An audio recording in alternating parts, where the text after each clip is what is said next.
Hi folks, my name is David. I'm the minister here at Erskine Parish Church. It's great to have you connecting with us, and I'm so glad you found our online resources. If you were to come into our physical church, you would get one of these welcome packs, so consider this your digital welcome. However you've joined us, we'd love it if you could like and subscribe to our platform. That allows you to continue to see when we're putting up new content. And also, if you'd like to get in touch and actually connect with us, you can email at epcnotices@gmail.com. We'd love to hear from you.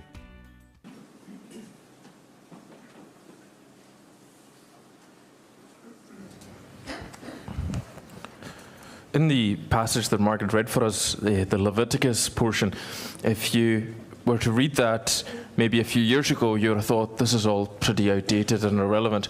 And now when you read it, having gone through the COVID pandemic, you'd think, my goodness, this is bringing me back. You know, the idea of quarantine and being separated and making sure that people isolate properly and so on. That's the impression I had when I read it this week. And that sense of infectious disease and social isolation, that's something that we had to reckon with in a big way. We even had to walk it out in church by having only 50 people or so here. And for a lot of folks, that can leave a lasting impact. You still see quite often folks in the shops and they're walking around with masks. And perfectly understandable. For some, that might have been a life-changing thing of that's worth doing for them because of whatever underlying conditions they have. But for others, I know of people who that's a psychological after effect of the pandemic. They just don't feel terribly safe in public anymore. And so it's one thing to eradicate the pathogen, the virus, the disease that we're maybe worried about, but there's another element of healing that needs to come when we've had the idea of isolation and exclusion, because in some ways that's actually much harder to treat and is much more pervasive and it has more long-lasting effects. And you've got all of that going on with the story of the leper or any of the lepers that we encounter in the Gospels. In the passages Margaret read for us, we saw that leprosy wasn't as well-defined a condition in ancient world as it is today. Today we know, down to a very fine point exactly what it is, and it's just one condition.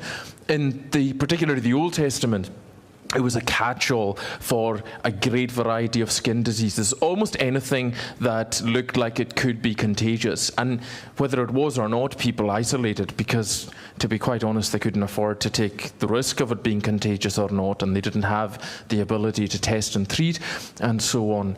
But there was a strict prohibition that they had to go and in the Old Testament live outside the camp of Israelites, and that continued. But they were also excluded from society, from all social life, from recreational life, from kind of human contact, but most importantly as well, from religious worship, from taking their part in temple and ritual worship. They couldn't make a living. They couldn't support themselves in any way, so they're completely dependent on the charity of others. So there was this just absolute conflagration of circumstances that meant that they felt completely isolated in a unique way because it was social, it was religious, it was societal, and it meant that they had a pretty unique psychological makeup, which was pretty dire. What we find Jesus doing in this is, and what we're going to find all through this series, is he goes to the exact point at which someone feels that sense of being an outsider, exclusion, and he very specifically heals that. And what I love about going through the stories of Jesus is he very rarely does the exact same thing twice, because he is so deeply interested in each individual image bearer of God and treats them as such. So I want to look at three things. I want to look at in the passage Margaret read for us how Jesus, as a healer in this instance, how he heals the way this man sees himself, how he heals the way the man's seen by others, and lastly, how he heals how the man is seen by God in the church.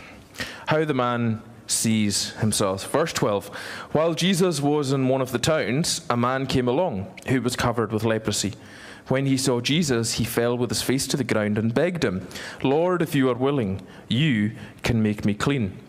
Now, you read right away, if you put that together with the Old Testament passage, that they were supposed to be outside the camp, While Jesus was, verse 12, in one of the towns, a man came along who was covered in leprosy.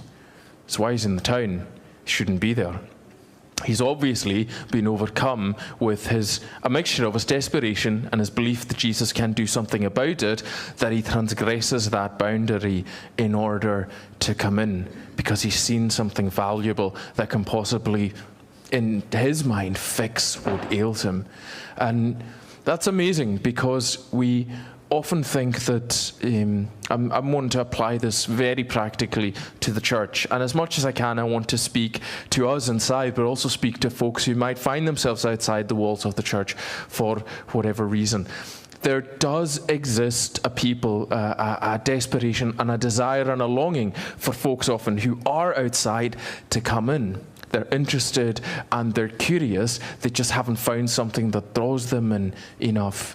And this is what it should be about, because Jesus is enigmatic and he has a draw that is irresistible to folks, that they will cross what they feel as those social exclusionary boundaries, and they'll get in because they want to encounter him and be with him and benefit from his ministry. And as much as the church is able to and should propagate the ministry of Jesus, then that should be an experience that we're able to create. But anyway, he's desperate enough, and he decides to come along. He's inside the town, and he sees Jesus, and he falls with his face to the ground, and he begs him, Lord, if you are willing, you can make me clean. And there's two things there. The first is, Lord, if you are willing. Notice he doesn't say, Lord, if you are able. He says, if you are willing. Now, that's a really profound insight into his mindset. It tells us a couple of things. It tells us, firstly, that he has a measure of faith that Jesus is able. Jesus' ability as the Son of God, as the one who is God's sent and chosen one, isn't in question for him. He believes in him. And he comes with that element of faith and desperation. And that's quite often how we do encounter faith. It's when we come to the end of our own resources, we put our hope in God. But he comes to him and he believes him, and he says, but are you willing? You see, his view of himself is such that he thinks, and it's compounded by years of being excluded and isolated, other people avoiding him, that he believes that there's probably not much in him that God is going to want to work with. That God is almost certainly, or Jesus is almost certainly not going to be willing.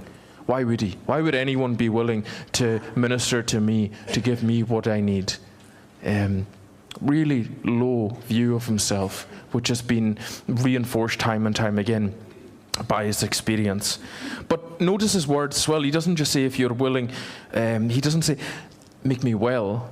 Lord, if you are willing, heal my leprosy. Lord, if you are willing, help me to restore a full, healthy, fit and active life. He says, make me clean. The language is really important, because this speaks to his sense of his inner man, who he really is. The way he sees himself is as somebody that's foul, that's unclean, that's unrighteous, that's beyond the pale, because sort of cleanness and sinlessness are pretty much synonymous in the world, in the imagination of those who are the original audience of the Bible. And likewise, being unclean or unwashed, or, you know the saying, cleanliness is next to godliness. Like, it's a bit of a kind of old wives' saying, but there's something that leaps from the Bible, because it's a spiritual idea in a sense. And that's why we baptize with water, because psychologically, most people do have a need to feel clean, bathed, and no less so than when they're thinking about encountering God. They want to know that what they need the most, that sense of having a clean soul, of being acceptable and pure on the inside, that's actually possible for them. And that's actually what he wants. But he, in some ways, gets this maybe more than any of us, because he sees that all is the same thing. His kind of outward and physical condition, he sees that in some ways it mirrors the way he feels on the inside, which is, as a starting point, unworthy of God's loving touch and mercy. And so he comes and he asks for it. Now, here's how I think we apply this, the way Jesus draws out the inner man here. Firstly, it's that quite often we need to start where other people are starting in terms of how they see themselves. There's a lot of folks who are outside the church and who don't want to come in or don't feel like they can come in because of the way that they see themselves. And they wouldn't have the language of I'm unclean or I'm a sinner who needs salvation or repentance. Most people don't carry that kind of language today. What it might more look like is I'm divorced, so I don't really know if that's the place for me. Might be just as interested as any of us, and I would love to know more and hear more about Jesus, but I'm divorced, or I'm gay, or I had children out of wedlock, or whatever it is. I've had conversations with so many people that insert things that they think are barriers and would make not only Jesus uninterested in them, but the place of God's people somewhere where they cannot be. And I think that these stories give us a challenge, that whatever we think the exclusionary categories are, that they can be pulled down, because there was no more exclusionary category than this in the ancient world, than the leprosy, because you were a threat and a danger in terms of disease, but you were also seen as ceremonially unclean and someone that could not take part in worship because you were not pure enough. And Jesus runs through all of that in order to encourage this encounter. Also, this guy, he has faith. He really has faith. He says, if you're willing, not if you're able. I think you and I ought to be prepared to be surprised at the immeasurable amount of faith that is out there that people have. They've never had a chance or a place to express it, but it's there, and we ought to be ready to be surprised by it. The way people see themselves is critical, but if we can start to let people know that the way they see themselves is no barrier to the work of Jesus through his church, then it could be the first step in a sense of healing that inner man or woman. And then he heals the way people see others. Verse 13, Jesus reached out his hand and touched the man. I am willing, he said, be clean. And immediately the leprosy left him. There is almost no doubt, if you have any familiarity with the Gospels and the way Jesus does his work, that Jesus could have just said, when there's times where people are kind of trying to get Jesus' attention and they're saying, my daughter, or whoever is unwell, and they're very far away, but if you just say the word, I know that they'll be healed. Jesus can do anything from a distance. And so the way this is set up, if we imagine it, Jesus reached out his hand and touched the man. So we already have the man prostrated himself and he's down on the ground. But now the writer sketches out a bit more detail and shows that Jesus had to reach out. So he's put himself at a deliberate distance as well. Of course he has. He doesn't want to. His whole identity is that if he gets too close to people, then it's going to be bad news for them. So he's at a distance. And Jesus reaches out and closes that gap and that distance. Very deliberately. Jesus stretched out and touched the man. I am willing, he said. And he communicates an enormous amount by doing this. He says to him that it's okay for you to experience human contact and touch. It's okay for me to be the person who does that. I think about that and the magnitude of it. The man is coming to Jesus because he understands something of his mission, his specialness, the fact that he's been set apart by God and he has this kind of holy aura about him. And it's that person that stretches out and touches him. And in some ways, the man's anxieties might have been heightened even more of all the people, maybe Jesus, yes, he can heal me, but maybe he can do it, from a few feet away, because I don't want Jesus to get contaminated. And the message Jesus gives him is, it doesn't matter how dirty or unclean or sick or contagious you think you are, none of that is a threat to me or a risk to me. And I'm willing to communicate that to you by reaching out and by touching you. Probably the first person in decades, perhaps even his whole life. A lot of people had this as a lifelong thing. And you're worthy of that. Now that's enormous, because for the first time he can now have this touch point that begins to change how others see him. Other people have been watching, but also he'll have known that other people will have seen and will have heard about this. And he'll have this legitimacy. It's okay for me to be in a social situation. It's okay for me to be in a crowd. It's okay for someone to put their arm around me. It's okay for me to experience human touch and contact. In fact, more than that, Jesus, as his creator and as all our creator, knows how important that is. Because there's a sense, and we know this from neurodevelopment for babies, they don't have physical touch and contact. Parts of their brains just don't develop properly. We are literally made for that. And we can't fully flourish and become who we're meant to be without that. It's the importance of touch and contact. Why does God call a church and gather us into a corporate being, an entity? Because he knows that that's how we're made, and this is how the church is meant to flourish when we're together. And how do we apply this? Well, a few ways is to recognize perhaps the power of touch, of gentle encouragement, of grasping someone's hand, of offering to even be in the presence in the room of someone, to pray with them, to share encouragement with them. But I think perhaps in the world of the church today is to try and major on what we know about this because of how God has created us. I'm so thankful that since the day, I keep going back to the pandemic, but since those days it has pushed us downstream to this world where we broadcast our church and we have a good operation for doing that online. It means we're able to reach people who, for whatever reason, infirmity, are not able to get out. And I love that. I think that's important. I think that's part of our calling within the gospel, is to go to places that otherwise wouldn't be reached. Absolutely. But I also think that we have to, with the other hand, hold up the fact that there's something powerful about being in a room together, about being able to see each other's faces, being able to hug, being able to tap each other on the shoulder and encourage one another, because we're made for it. And so I want to maybe challenge and encourage any of our online tribe who live within half an hour away. If you haven't yet, why not make the trip and come to church and experience the warmth and the fellowship and that human connection, whatever's been holding you back, because we see in these stories that it is a powerful way to actually encounter something that Jesus demonstrates for us. Human connection, proximity, nearness, touch, and it's irreplaceable.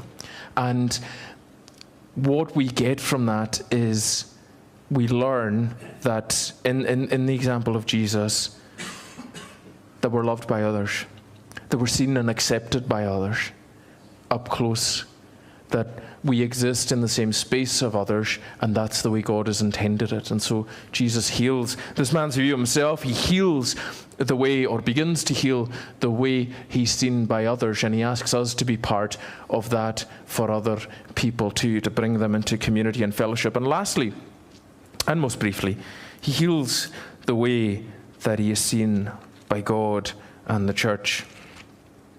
So after the leprosy leaves him, verse 14, Jesus ordered him, "Don't tell anyone, but go, show yourself to the priest and offer the sacrifices that Moses commanded for your cleansing as a testimony to them."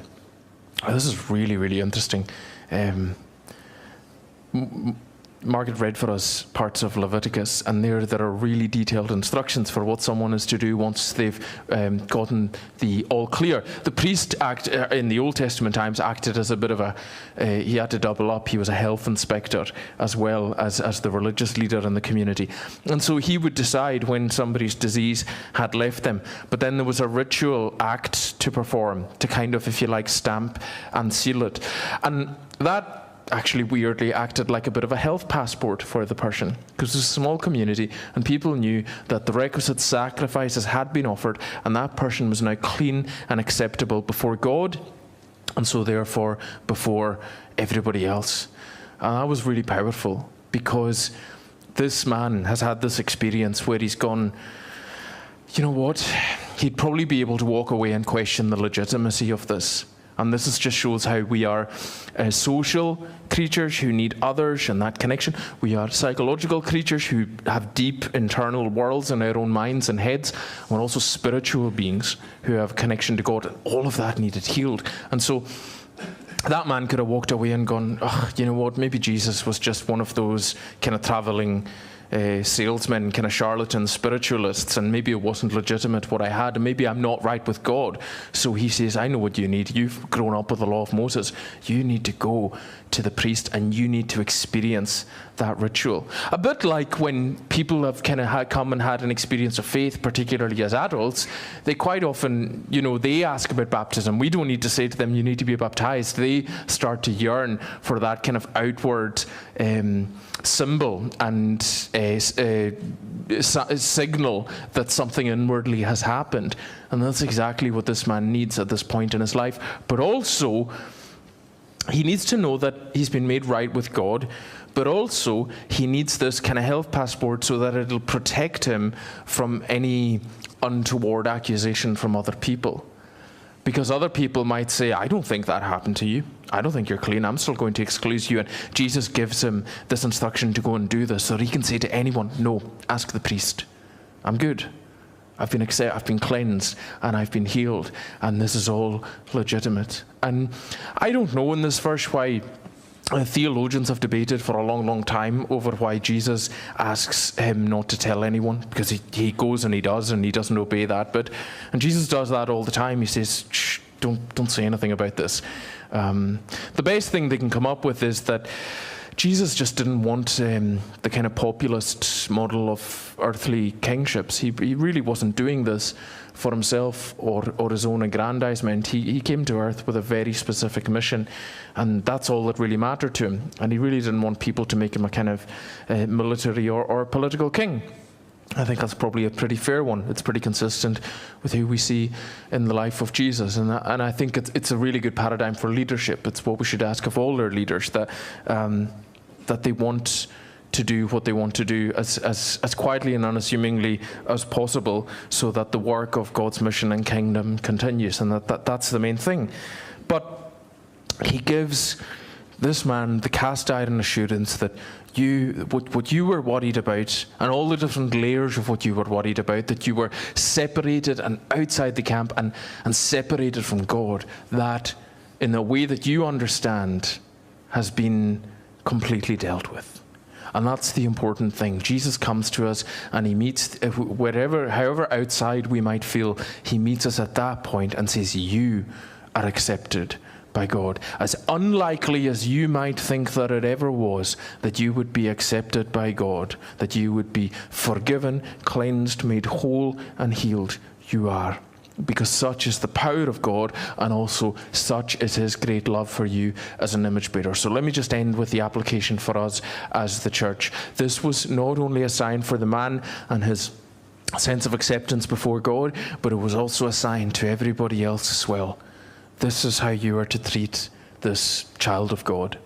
And I think that's a powerful word to us in the church, and how we see other people, and how we see people perhaps who are considered beyond the pale and outside the camp and slightly reprobate or whatever it is that they are image bearers of the living and the true God. We do not know to what extent God might be drawing and working in their lives, and so we should always stand ready to welcome them in and to be pleasantly surprised by how God is at work at them.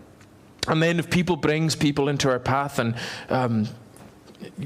God help us, I hope he does bring folks that we normally wouldn't expect to see in church, because shouldn't that be all of our prayer and our hope, that we go, this is great. God is doing that work. God is legitimizing this. And so who are we to judge or to ask any, put up any barriers or ask any restrictive questions? Let's just rejoice that people that felt that they were beyond the pale and outside the camp, that now those walls have been broken down by Jesus. And we are simply here to continue to help foster that journey, to affirm the walls that God has taken down that separated them and him, and to then in line with kind of point 2, bring them into the fold, into our kind of group, and show them that they are part of this community, that they are seen by us the way God sees them, that we completely mirror that. You bear the stamp and the mark and the image of God. We can see God is at work in your life. We rejoice in that, and that's the way we're to see each other, and particularly those that God brings from outside the fold inside. That's what we're aiming at. May God bless His word to us this morning. Amen.